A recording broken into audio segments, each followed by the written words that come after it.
Here's Eric Thompson, Grandview, the NAI Championships, coming in ranked #1.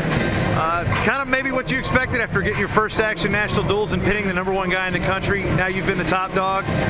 What's it been like to be back on the mat competitively again?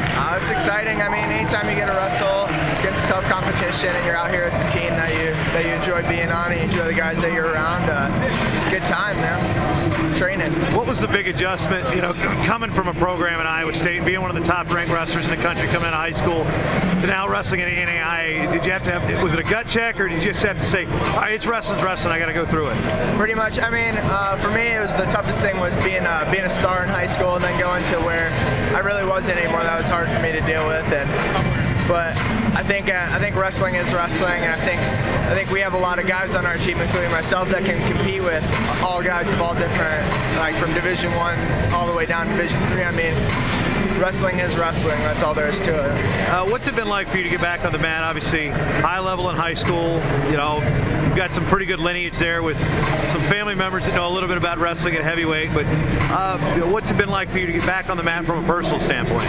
I mean, it's really wrestling saved my life. I mean, I'd be working 40 hours back home right now, taking 9 credits at community college. Where who wants to work 40 hours? Yeah, exactly. Who wants to work 40 hours a week when I can train? I mean, I love wrestling. Wrestling is everything in my life. And I mean, if you were going to be a national champ, it has to be. And it's nice to be back in the scene of things wrestling. And a lot of Iowa natives on the team at Grandview. A couple guys that started their careers elsewhere and came back to Iowa.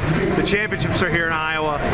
You guys are the favorites. Some coaches may or may not agree, but you know, are you guys trying to keep the goal in mind of winning each match, or are you thinking about what it would be like to win a national title in a home state? I mean, every day we come in and talk about what it'd be like to win a title here in our hometown and like our city. And I mean, really, it's just that. I mean, for every guy, it's one match at a time. But in the end, I mean, it all adds up, and we want to take home a gold trophy back to Grandview with us.